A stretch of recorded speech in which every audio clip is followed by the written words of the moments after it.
សម្រាប់នៅក្នុងជ្រួនៃភូមិងងឹនតែពេលនាងងាប់ឡើងអ្នកនឹងប្រទាំងឃើញព្រះរៀបចំកន្លែងអ្នកនឹងខ្ញុំមិនខ្វល់ថានាងរឿងនៅលើភ្នំដ៏ស្អាតឬក៏សម្រាប់នៅក្នុងជ្រួនៃភូមិងងឹន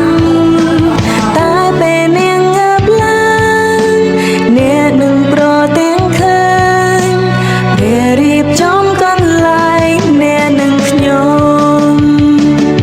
ដូចជាព្រះអាទិត្យរះនៅលើពពក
For me